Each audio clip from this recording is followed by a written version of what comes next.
Meus amados, no último domingo, eu tive, pela misericórdia do Senhor, a oportunidade de ministrar aqui na igreja, e eu falei do livro de Jonas.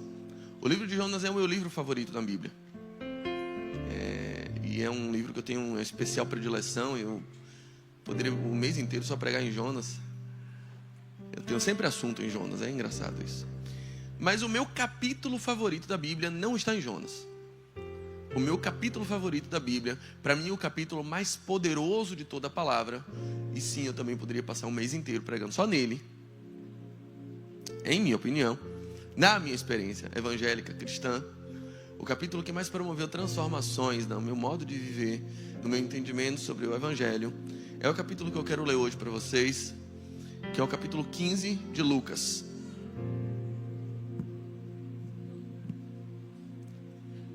Lucas capítulo 15.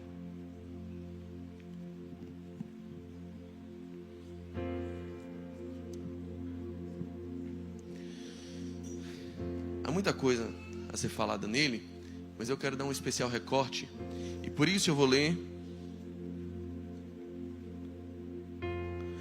a partir do verso 25. Lucas capítulo 15, do verso 25 em diante. Assim está escrito: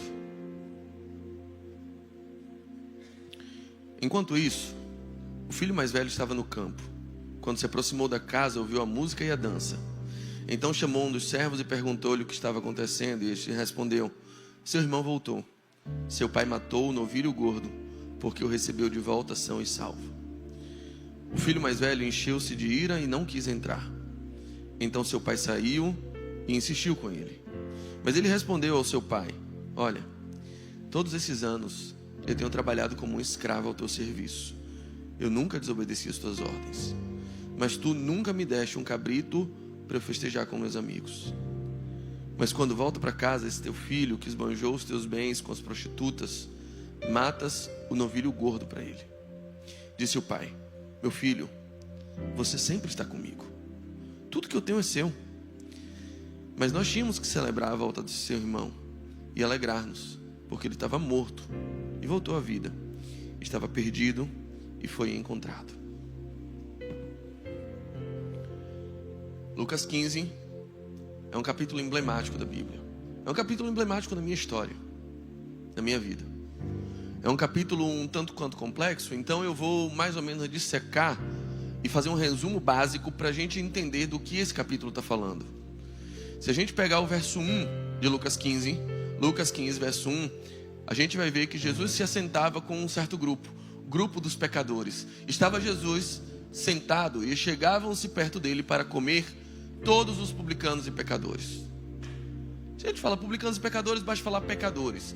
A escória da sociedade, as pessoas mais indesejadas, aquela turminha do fundão que sua mãe não gostava que você andasse, aquelas pessoas que você teria vergonha de dizer que é amigo, aquelas pessoas que ocupam a base mais rasteira da pirâmide social. Esses eram os ditos pecadores. Essas pessoas agora estão se aproximando de Jesus, querem ouvi-lo, querem ter comunhão com ele, querem comer com ele, e Jesus os recebe. Aí no verso 2 a gente vê que chega um segundo grupo já bem diferente do primeiro. É o grupo dos publicanos e pecadores, ou dos fariseus e dos escribas, melhor dizendo. Esse segundo grupo, ele ocupa o polo inverso da pirâmide social. Enquanto o primeiro é o rasteiro, são os indignos, o segundo são os mais dignos, são os irrepreensíveis, são os religiosos.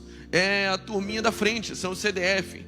É aquela turminha que sua mãe ora todos os dias para que você case com um, que você encontre um desse e fique amigo dele e ande com ele, porque são bons exemplos. São pessoas que aquela sociedade olhava e não tinham uma vírgula para falar acerca do seu comportamento, acerca da sua conduta, acerca da sua reputação. Esse segundo grupo chega e encontra Jesus com o primeiro, e a atitude desse segundo é julgar e censurar. Eles censuravam Jesus e diziam: esse homem come com publicanos e pecadores. Não deve ser um profeta. No verso 3, a gente encontra a síntese do que Jesus quer dizer. Porque diz assim: e ele então lhes contou esta parábola. O capítulo 15 de Lucas é normalmente anunciado como o conjunto de 3 parábolas. A parábola da ovelha perdida, a parábola da moeda perdida, a parábola do filho perdido. Mas, se a gente ler o verso 3 atentamente, a gente vai ver que não são 3 parábolas. É apenas uma parábola, segmentada em 3 fases. Porque Jesus lhes contou esta parábola. Assim está escrito em Lucas capítulo 15, verso 3. E entender isso é a chave de entendimento do texto, de todo o capítulo. Porque em seguida vem a primeira fase da parábola, em que Jesus conta de um homem que tinha 100 ovelhas. E tendo 100 ovelhas, um dia ele resolve contar e já não encontra 100. Ele encontra 99. E o que ele faz? Ele deixa 99 no deserto, em reunião, e vai em busca da ovelha que havia se perdido. Uma ovelhinha que sai com as próprias patas. Uma ovelhinha que resolve, não sei o que dá na mente dela, mas ela resolve que ela pode viver sozinha. E se afasta e vai para longe do rebanho. O pastor, movido de íntima compaixão pela sua ovelha, ele deixa 99 e vai em busca dessa uma, até a encontrar. E quando encontra, põe ela em seus ombros e a traz de volta ao seu rebanho. E quando ele traz ela de volta, ele faz uma festa. E chama os seus amigos e diz: alegrem-se comigo, porque eu encontrei a minha ovelha perdida. E Jesus diz: da mesma sorte, há mais alegria no céu por causa de uma ovelha que se arrepende, do que por 99 que não precisam de arrependimento. E é preciso a gente analisar esse primeiro contexto desse capítulo. Uma ovelha que se perde longe e sai pela própria vontade. Uma ovelha que chega e se afasta do rebanho, e se distancia, e se vê perdida longe. E aí vem uma perguntinha para você, mais ou menos, ir situando quem é quem nessa parada aí. Um animal perdido, sabe que está perdido? Sim ou não? Não? Quantos são pais de pet aqui? Se assuma. O seu pet sabe quando não é você, quando não é o humano dele? Sabe que não está na casa dele? Quando você leva ele para longe, larga ele lá, ele sabe que ele não está em casa? Seu pet, quando está perdido, sabe que está perdido? Óbvio que sabe. Minha mãe me dizia que eu tinha cara de cachorro que caiu da mudança. Você já imagina como é a cara de um cachorro que caiu da mudança. Animal perdido sabe que está perdido, sim. Animal não é totalmente alheio a um mínimo de conhecimento instintivo. Um animal perdido sabe que está perdido. Ele sabe. Jesus diz: as minhas ovelhas conhecem a minha voz. E é típico da ovelha. Aliás, se você reparar, é típico de criação de ovelhas, uma atitude dos pastores de levar as ovelhas para o deserto em um determinado período das suas vidas. Passam grandes períodos em desertos. E aí, já vi isso em diversos documentários. Às vezes 2 rebanhos se juntam. E aí, para separar, quem é quem? Sabe como que eles separam? Os pastores se afastam e um deles dá um grito ou toca uma flauta. E quando isso acontece, só as ovelhas dele vão atrás. E assim ele separa 2 rebanhos de ovelhas absolutamente idênticas, porque as ovelhas conhecem a voz do seu pastor, conhecem a flauta, o som do seu pastor, e ali ele consegue separar um rebanho do outro. Animal perdido sabe que está perdido. E esse animal sabe que está perdido e está perdido longe. Jesus está falando, em primeiro lugar, está inserindo na história um primeiro grupo. O grupo que sabe que está perdido. O grupo dos desviados. O grupo que diz: eu não quero Deus, eu não quero Jesus, eu não quero papo com igreja, eu saí com as minhas próprias pernas, me desviei e sei, infelizmente, que estou perdido. Eu sei que eu estou separado de Deus. Eu sei que o modo de vida que eu tenho levado é um modo de vida pecaminoso. Um primeiro grupo, o grupo do verso 1, o grupo dos pecadores, que tomou essa atitude de ir para longe do rebanho e diz: eu estou perdido, eu assumo isso. E eu posso estar falando com diversas ovelhinhas agora, que estão aqui, né, no culto, mas sabem que o modo de vida que você tem levado é um modo de uma escolha de estar longe do seu pastor. E com as suas próprias perninhas você saiu e tomou essa decisão. Aí vem a segunda fase da parábola. E na segunda fase eu não tenho mais ovelhas, agora eu tenho moedas. Uma mulher tinha 10 dracmas, 10 moedas, e uma delas se perde. Mas ela se perde dentro de casa. Ela se perde dentro de casa. E quando ela percebe que não tem mais 10, só tem 9, ela agora, veja que o primeiro grupo é um grupo grande, o segundo grupo é um grupo seleto, são só 10. Aí uma se perdeu, é mais VIP. E aí ela vai, acende a luz, varre diligentemente, porque ela precisa encontrar aquela que se perdeu. Quando ela encontra essa moeda, ela faz uma festa, chama as amigas e diz: se alegrem comigo, eu encontrei a minha dracma perdida. E aí o texto finaliza dizendo: da mesma sorte, acontece uma festa no céu quando um pecador se arrepende. Perceba que a primeira ovelha se perdeu longe, mas a dracma, a moeda, ela se perde dentro de casa. E aí vem a pergunta cheque: moeda perdida, sabe que está perdida? Imagina, você está em Portugal, você perdeu R$1, ele diz: eu acho que eu sou um euro. É difícil isso acontecer, não é tão provável. Moeda não sabe nada, moeda não pensa, moeda não tem instinto, moeda não raciocina, moeda não tem, moeda não sabe.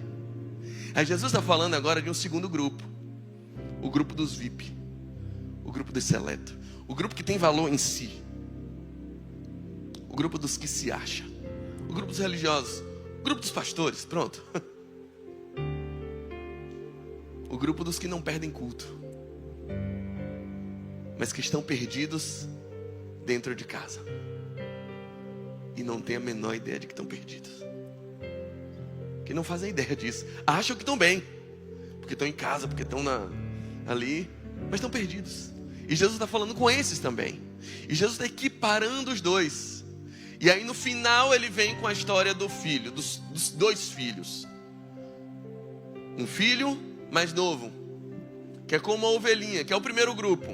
E esse filho mais novo, essa ovelhinha, diz para o pai: pai, eu cansei da vida aqui na fazenda, me dê logo a minha parte da herança, porque eu quero sair, você me limita demais, viver com você é muito chato, eu não quero viver essa vida.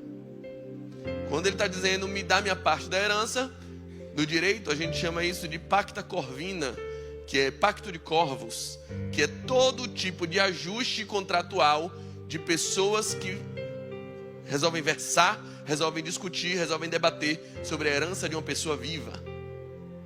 O pai está vivo e ele está falando em herança. O que ele está querendo dizer? Pai, você está demorando demais para morrer. O que eu quero, na verdade, são seus bens, é seu patrimônio. Pai, essa vida que você está me dando não me satisfaz. Essa vida que eu tenho aqui na fazenda, aqui na igreja, aqui no evangelho, é uma vida que já não me satisfaz. É uma vida que cheia de não pode. É uma vida que me priva de muitas coisas. Você me limita, você fica me tolhindo o tempo todo. Eu não quero mais essa vida.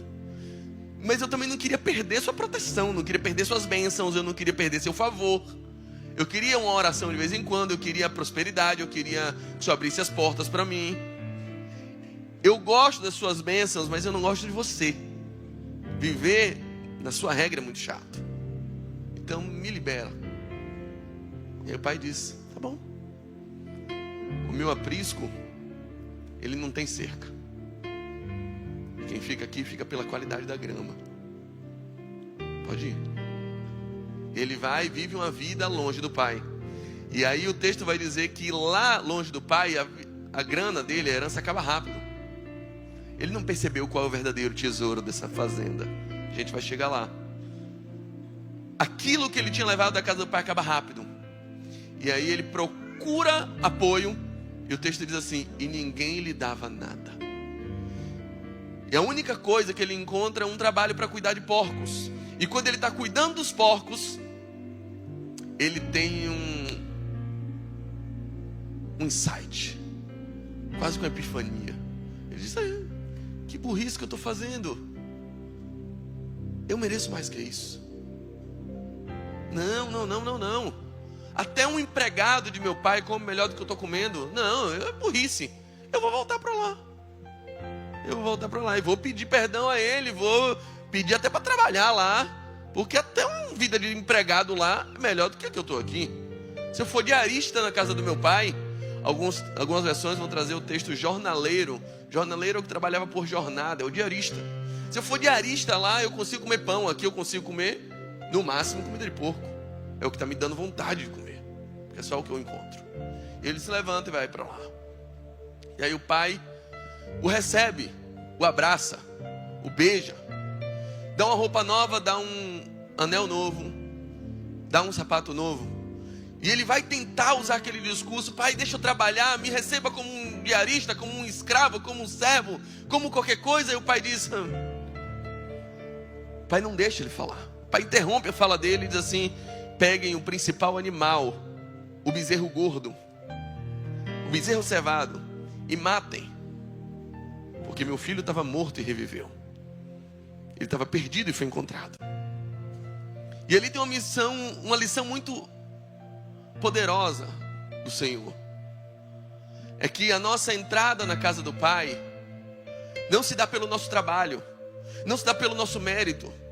A nossa estadia, a nossa aceitação na presença de Deus, na presença do Pai Celestial, daquele que é dono de todas as coisas, não é realizada pela quantidade de dízimo que você dá, pela quantidade de cultos que você profere, que você está presente, pela quantidade de mensagens que você assiste no YouTube, pela quantidade de salmos que você lê durante uma semana, pela quantidade de lives que você assiste.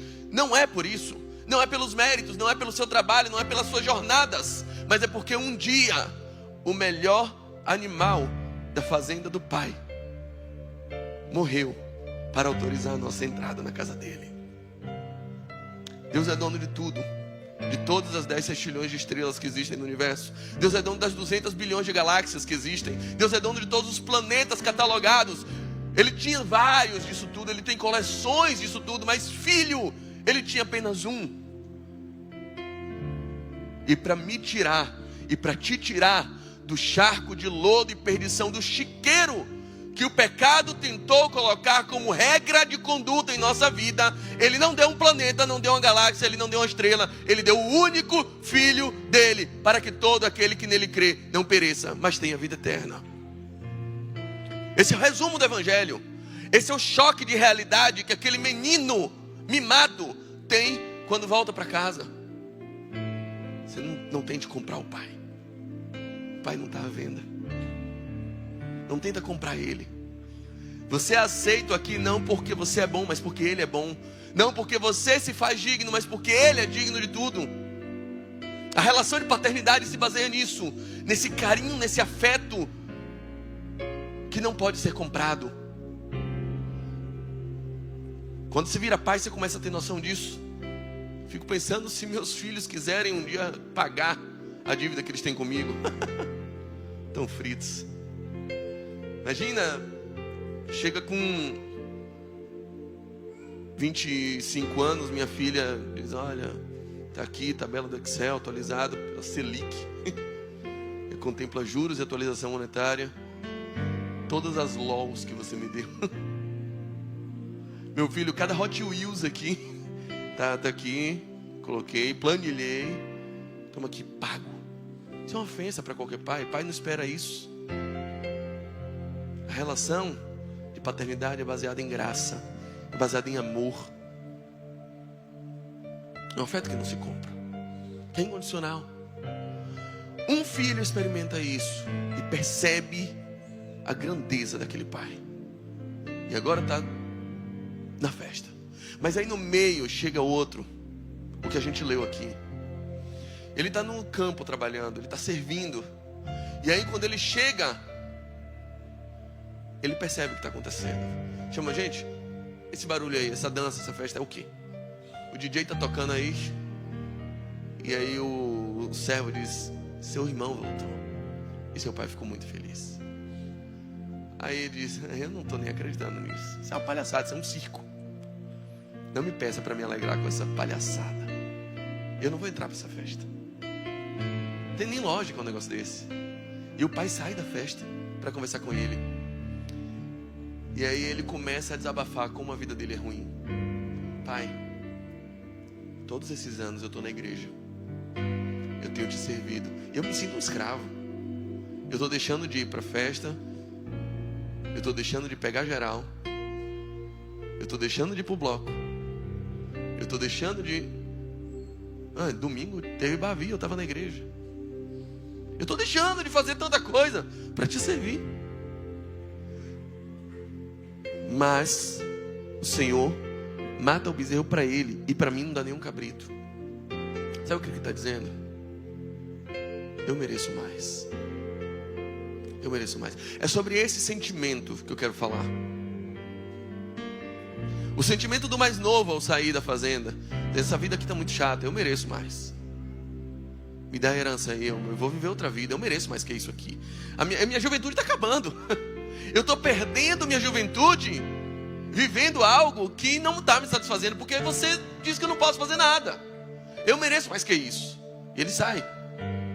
O mais velho não sai, ele fica, mas ele fica insatisfeito. E ele está cobrando de Deus, cobrando do Pai aqui representado, recompensas pelo seu serviço, pelo seu tempo de contribuição, pelo plano de carreira que ele está seguindo certinho. E agora parece que a bênção não é proporcional ao trabalho, ao ritmo que ele está fazendo. E ele diz: eu mereço mais. E eu quero falar para você, meu querido, de forma bem resumida, que esse é o sentimento mais diabólico que pode existir no coração de todo homem. Essa é a razão de todos os maiores erros que você já cometeu em toda a sua vida, de todos os pecados que você se auto-autorizou. Essa é a razão pela qual a gente comete as maiores atrocidades e burrices egocêntricas e egoístas da nossa vida. É o sentimento de que você merece mais. Eu não estou falando do desejo de você buscar crescer na sua vida. Eu estou falando de uma insatisfação monstruosa que toma o nosso coração. E uma angústia que não nos deixa encontrar contentamento, plenitude, satisfação e rigorosamente nada. E que faz você olhar para a sua vida e dizer: eu mereço mais. É por causa desse sentimento que você come um balde de sorvete. Eu mereço. A vida não é só pagar boletos. É por causa desse sentimento que Eva, mesmo ouvindo de Deus que pode comer de todo o jardim, olha para o único não que Deus dá para ela e diz: Deus está me limitando. Eu mereço mais. A raiz de todos os nossos pecados está nessa angústia. Até porque nós somos absurdamente insatisfeitos. Schopenhauer vai descrever a situação, a condição humana, entre uma eterna variação que gravita na ânsia de ter e o tédio de possuir. Aquele brinquedo que você sonha, e quando ele chega, você brinca uma semana e diz: não era tão bom, bom é o 2. Aquele cartucho do Super Nintendo que demorava de chegar. E quando chegava: não, esse não é tão bom. Bom é o Street Fighter 3. E aí você voltava para azucrinar: meu pai, eu preciso do 3. É um sentimento que você traz desde a infância e você não sabe explicar. E Fyodor Dostoiévski vai dizer: claro, é um vazio. Um vazio quase que infinito. Um vazio do tamanho de Deus. E você tenta preencher com outra coisa, precisa de muito dessa coisa, mas é do tamanho de Deus. Não adianta. Esse sentimento do eu mereço mais é o que nos faz nos autorizar a romper alianças, a quebrar pactos, a olhar para a sua vida e mesmo diante de todos os juramentos de fidelidade que você fez, você pensa: não, ela não é o que eu esperava, ele não é o que eu esperava. E na boa, eu trabalho tanto, a minha vida, já sofri tanto, né? A Deus, eu mereço mais. te leva a se permitir romper limites, a ir longe demais, a comer do fruto que Deus diz não. A primeira coisa que eu preciso lhe dizer, para você tentar combater esse pensamento dentro de você, é que, em primeiro lugar, você precisa ressignificar os nãos que Deus já lhe deu. Por uma simples razão. Imagine você que vai chegando o amigo secreto de final de ano da firma. Aí tem algumas pessoas que vão colocando ali a preferência de presente. Aí um coloca assim, ó: eu quero uma camisa do Bahia branca da Puma. Ele disse isso. Aí o outro disse assim, ó: não me deem cinto. Um disse sim, o outro disse não. Qual dos dois te dá mais liberdade? O primeiro ou o segundo? O segundo dá mais. Quem lhe disse não, ele diz assim, ó: você pode me dar o universo menos cinto. Quem lhe disse sim, eu quero isso, ele diz, você só pode me dar isso, e diz não para todo o resto. Quando a gente lê os 10 mandamentos, qual é a palavra que mais se repete? Não. Não matarás. Não cobiçarás. Não furtarás. É um monte de não. Mas o que Deus está fazendo ali? Ele está pegando um monte de gente que viveu 430 anos como escravo e dizendo não para um ponto. Mas quando Deus diz não para um ponto, Ele diz sim para uma infinidade de outros pontos. Quando Deus está dizendo não pecarás, Ele está dizendo sim para o amor. Ele está dizendo sim para a vida, Ele está dizendo sim para a cultura, Ele está dizendo sim para o lazer, Ele está dizendo sim para o perdão, Ele está dizendo sim para a reconciliação, Ele está dizendo sim para inúmeros outros sentimentos. Deus não é um Deus que proíbe por prazer. Deus é um Deus que preserva por amor. O seu Pai celestial, quando lhe diz não para alguma coisa, na verdade Ele está dizendo o infinito de outros sims. Só que a nossa mente é limitada, a nossa mente absurdamente egocêntrica e egoísta, a nossa mente é ególatra. A gente olha para onde? Justamente para o único ponto que Deus disse não. Por que Ele disse não com relação? Isso aqui deve ser o melhor. Com certeza essa árvore tem alguma coisa especial. É tudo menos isso. Não, é esse não aqui que me pega. Quando Deus diz não para você, Ele está dizendo implicitamente, por trás de um não, Ele está dizendo infinitos sims. A vida cristã, ela não é uma vida limitada, pelo contrário. Ela é uma vida com preservação. Mas em Cristo, você consegue muito mais coisas do que sem Cristo. O apóstolo Paulo, escrevendo aos Filipenses, capítulo 4, versos do 11 a 13, ele vai dizer, com Cristo, eu aprendi que eu posso ser rico e o dinheiro não vai me dominar. Com Cristo eu aprendi que eu posso ser pobre e a angústia não vai me dominar. Com Cristo eu aprendi que eu posso ter uma mesa farta e eu não vou ficar arrogante. Com Cristo eu aprendi que eu posso até ficar com fome e eu não vou murmurar. Mas com Cristo eu aprendi que eu posso todas as coisas naquele que me fortalece. É isso que ele vai dizer. Em Cristo eu tenho infinitos sims, mesmo quando Ele me diz um não. A segunda coisa que eu preciso lhe dizer, para você fugir desse espectro maldito da sensação de merecimento, de meritocracia que toma o nosso coração, e que aliás é a tônica do mundo pós-moderno, do mundo contemporâneo, que o tempo todo está lhe dizendo que você deve sim se priorizar, que você merece mais, que o maior de todos os amores é o amor próprio. Um segredo que ele está ensinando aqui é encontrar contentamento em Deus. A resposta do pai para ele, para esse menino que está dizendo, eu mereço mais, Você nunca me deu um cabrito. Esse seu filho aí, ele gastou tudo e você está presenteando ele, mas eu é que merecia. Pai, a minha vida, eu merecia coisa melhor do que eu tenho. Eu merecia um casamento melhor. Eu merecia um carro melhor. E às vezes a gente vai pensando isso, esperando a justiça de Deus, que é um justiçamento segundo o nosso parâmetro, que não chega, que não vem. E a gente vai se autorizando a meter mão daquilo que Ele não lhe deu, a pegar o cargo do seu amigo que não era para você,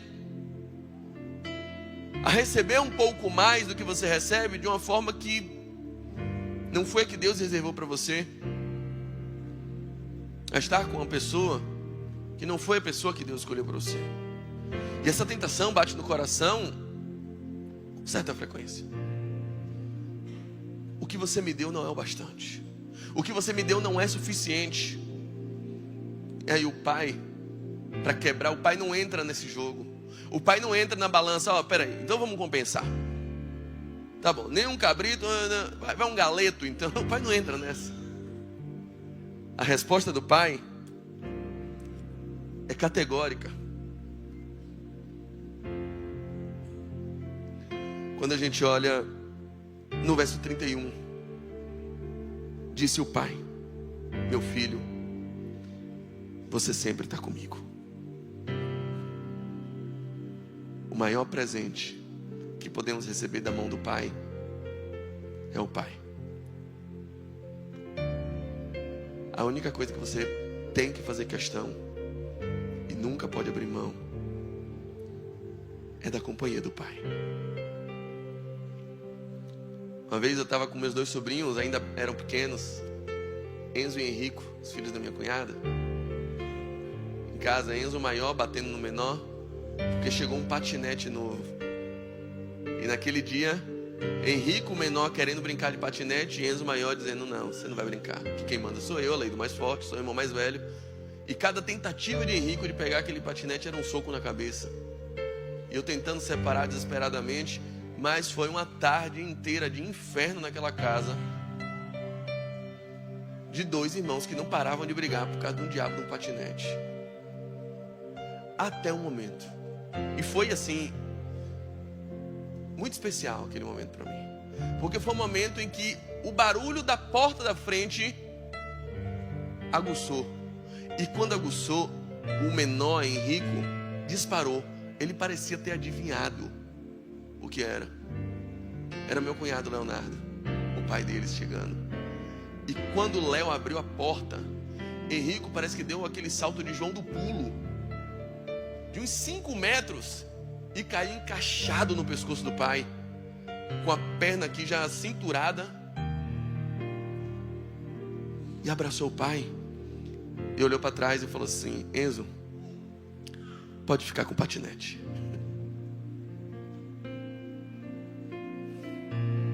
Eu tenho meu pai. O Evangelho é um chamado para você volver os seus olhos para o lugar certo. O maior presente que o pai nos dá é o pai, é a companhia do pai. Meu filho, Rafinha, vai fazer 6 anos. Eu conto nos dedos. Se eu dei 10 brinquedos a ele, foi muito. Eu digo para ele todo dia: o melhor presente que eu estou lhe dando sou eu. É você ter um bom pai. É você ter um pai presente. Eu não dou brinquedo, mas eu desço para jogar bola com ele. Eu levo ele na Fonte Nova. A gente conversa. A gente troca ideia. E com certeza, quando tiver adulto, ele não vai lembrar do carro feio preto do Batman que eu dei para ele. Se lembrar, vai ser de modo muito periférico. Mas ele vai saber que ele teve um pai que ele podia imitar. E é isso que eu quero gerar nele. É nisso que eu invisto todos os dias. Em poder ser alguém que significa um verdadeiro presente para os meus filhos. Ser alguém cujo caráter ele possa imitar. Ser para minha filha um homem que ela possa querer se apaixonar por alguém parecido no futuro. Que vai nivelar por cima o nível de homens que ela possa escolher para se casar. É com isso que eu me preocupo.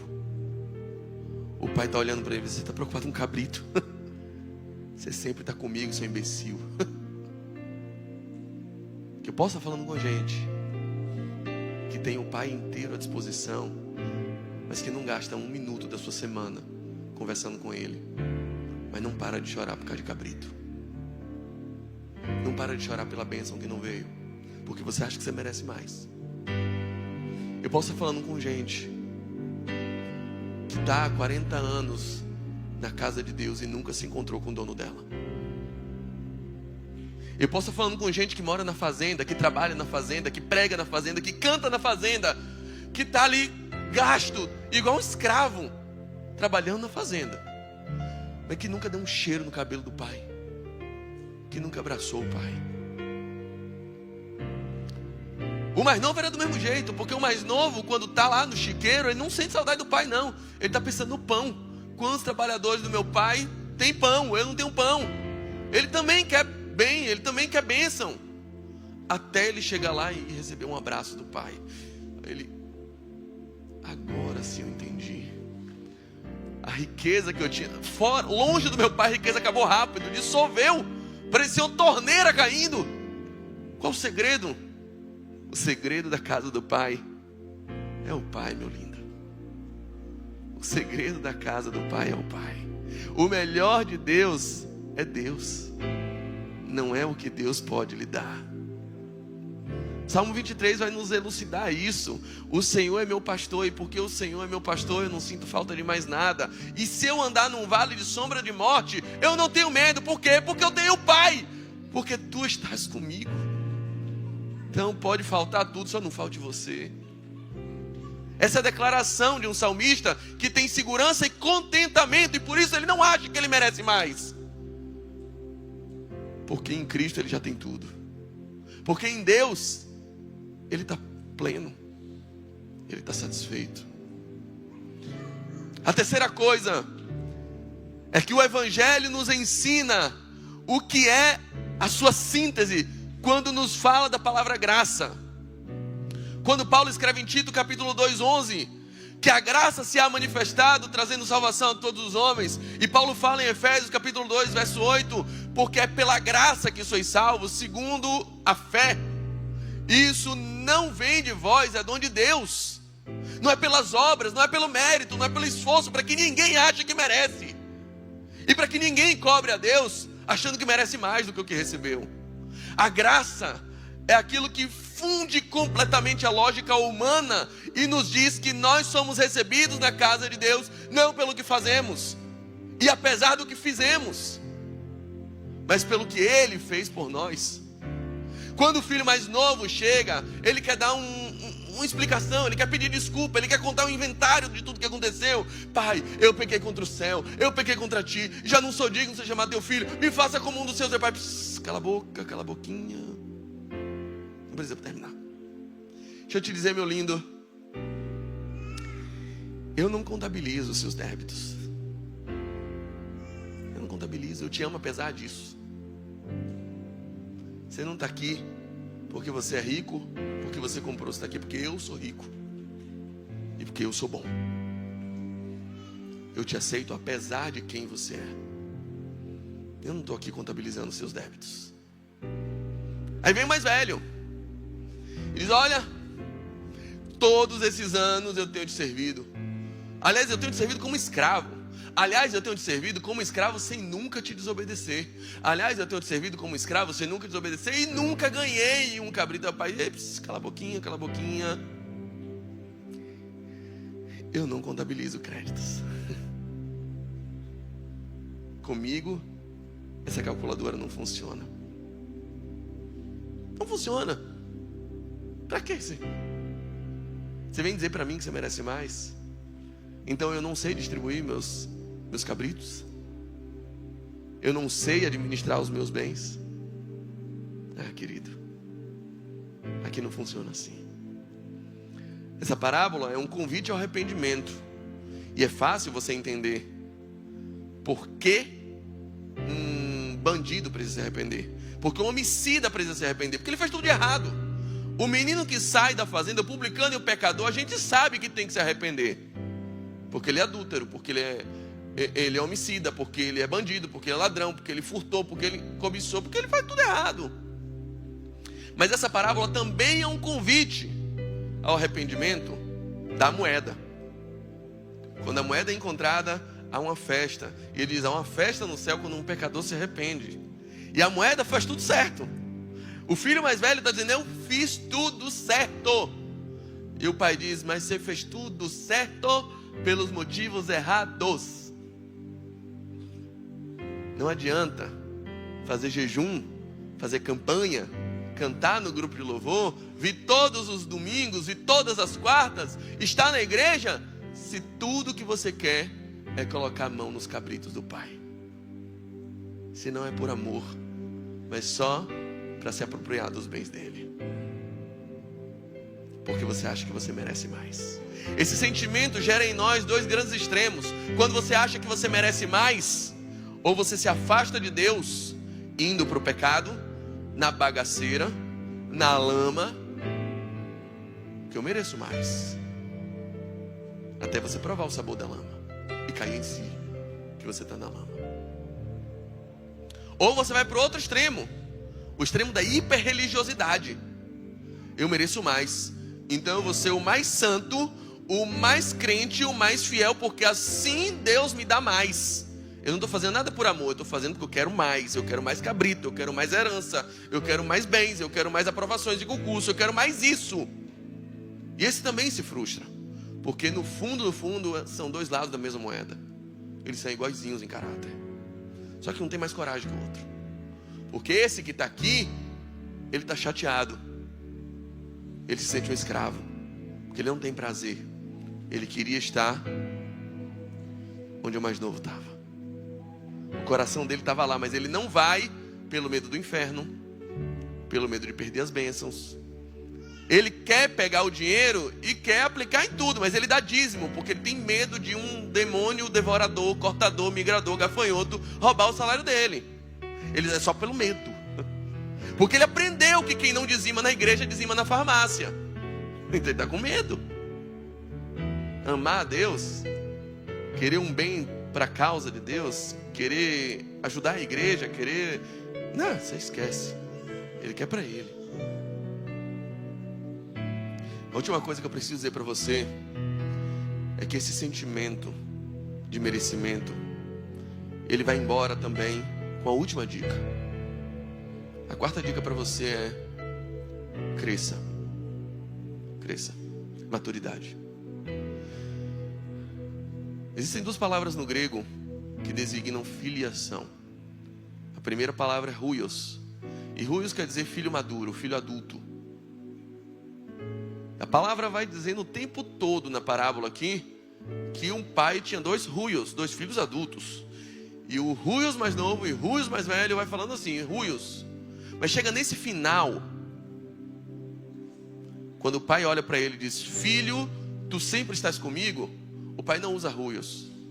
O pai usa a expressão teknon. Teknon em grego é um bebê. Um bebê chorão. Uma criança. É um filho criança. Não um filho maduro. É um filho que não pode representar o pai. É um filho que não pode dirigir. É um filho dependente. Um filho imaturo. E o pai está dizendo: filho, você sempre está comigo. Ele diz: e tudo que eu tenho é teu. Mas sabe por que você está tristinho? Porque você não pode botar a mão em nada. Porque você ainda é uma criança. Você não tem maturidade para administrar.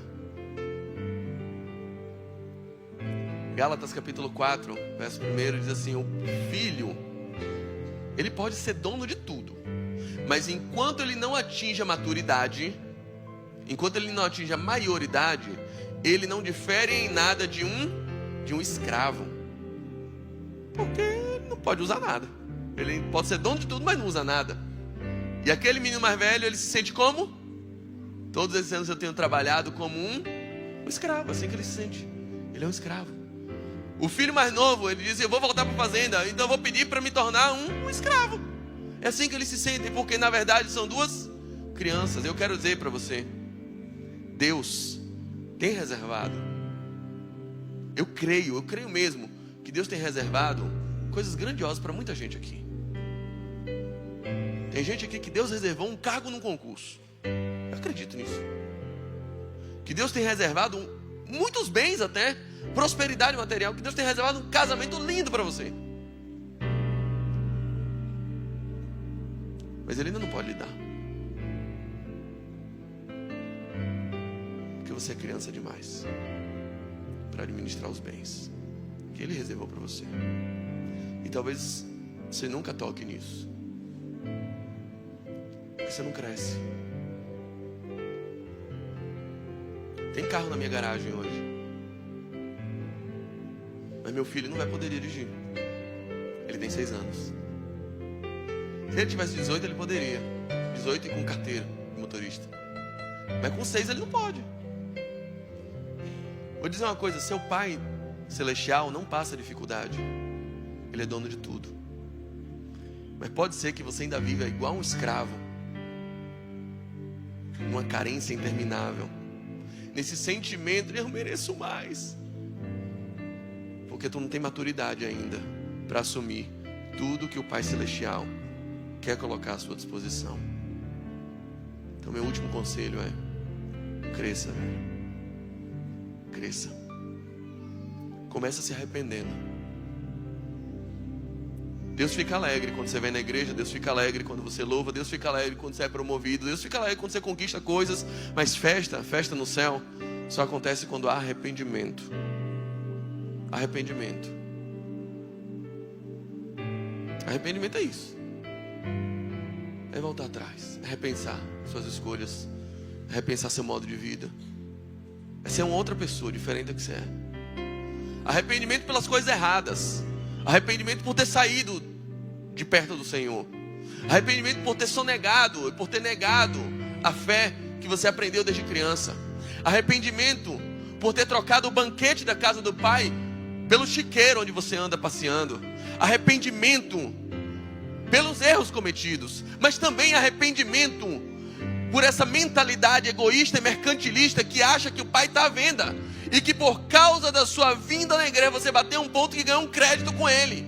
Arrependimento por cada jejum que você fez, que foi só para colocar a mão nos bens do Pai. Arrependimento por cada louvor que você cantou, que era só para não furar o pneu do seu carro. Arrependimento por cada oração que você fez, que funcionou como uma mandinga gospel, que foi para não dar azar na sua viagem. Arrependimento por cada vez que você fez alguma coisa para Deus, mas não era para Deus, era para ver se Deus te dava um cabrito. Arrependimento por tudo de certo que você fez pelos motivos errados, porque não era para Deus e não era por amor a Ele. Arrependimento por cada minuto que você passou na casa do Pai sem desfrutar da companhia do Pai. Isso a gente só faz quando cresce. Porque criança não faz isso. Criança está nem aí. Criança quer bênção. Criança quer presente. Criança quer ser favorecida. Criança é egoísta. Criança não cresce. Não pensa como um adulto, como um maduro. É preciso crescer. É preciso deixar de ser técnico, grarruios. É preciso raciocinar. As conversas de uma criança com a mãe são assim. Quando você é criança, você olha para sua mãe: mãe, estou precisando de um sapato. Mãe, eu queria uma mochila. Mãe, me dê um boné. Mas agora você é adulto. Estou falando com adultos aqui. Adultos. Quando você liga para sua mãe hoje, como é a sua conversa com ela? Quando eu ligo para minha mãe, sabe como é que eu converso com ela? Mãe, o que você está precisando? Mãe, o que você quer ganhar no aniversário? Mãe, qual é o seu desejo? Você quer sair para um restaurante? Onde você quer ir? Mãe, quer vir aqui em casa, passar uns dias aqui? Quer ver seu neto? O que seu coração está desejando, mãe? Isso é conversa de filho maduro. E a minha pergunta é essa, para encerrar: como é a sua oração para Deus. É da boca de Mindê? Ô Deus, me dê R$20 aí na moral. Ô Deus, me dê. Deus, eu quero isso. Deus, eu preciso daquilo. Ou a sua oração é: Pai, o que o seu coração está querendo agora? O que o Senhor quer de mim? Do que a sua obra está precisando? Eu quero ser resposta para a oração desse mundo. Talvez seu pai esteja gritando: a quem enviarei, quem há de ir por nós? Assim como Isaías capítulo 6. Um filho maduro se levanta e diz: eis-me aqui, envia-me a mim. Só a gente madura consegue fazer isso. Só a gente madura consegue orar assim. Quando você encontrar a maturidade, esse sentimento maldito da meritocracia, ele vai sair do seu coração. Você vai ter acesso a tudo que o Pai reservou para você. E principalmente, você vai dar valor ao que realmente tem valor, a companhia do Pai. Fique de pé. E eu te desafio hoje a orar como gente madura, a perguntar a Deus o que Ele quer e abrir seus ouvidos, seu coração para receber dele a resposta. Deus, o que você quer de mim? Qual é a sua vontade? Qual é o seu desejo? Como é que eu posso atender aquilo que o Senhor deseja? O tempo todo a gente está sendo tentado por esse pensamento do: peraí, Deus não está sabendo administrar bem. Deus não está equilibrando bem essa balança. Eu mereço mais. Um marido melhor, uma esposa melhor, um salário melhor. Então, se Deus não está me dando, tem que dar um jeito de conseguir. E aí, pode ser que eu esteja falando com gente que foi longe demais na desonestidade no trabalho, nas quebras de alianças. É uma tentação que todos nós estamos sujeitos. Isso não é papo de puritano. Isso é uma advertência. Porque essa é a razão das piores escolhas que você tomou em toda a sua vida. Das escolhas mais egocêntricas, mais ególatras que o homem toma. É por causa disso. Foi essa a razão do pecado de Eva, do pecado de Adão.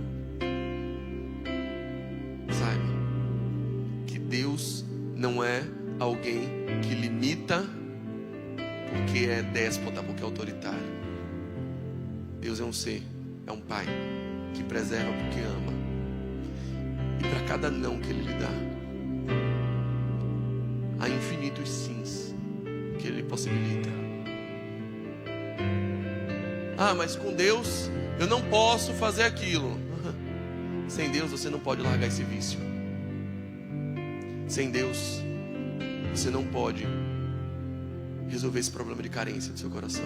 Sem Deus você não vai conseguir encontrar força para perdoar sua mãe. Sem Deus você não vai encontrar força para progredir. Sem Deus é que você não pode, meu querido. Sem Deus é que você não pode. O Deus que eu creio não te limita. Pelo contrário, Ele amplia seu campo de visão. Ele amplia o seu nível de atuação para o extraordinário, coisa que você nunca conseguiria sem Ele. O melhor da casa do Pai é o Pai. Não abra mão dele.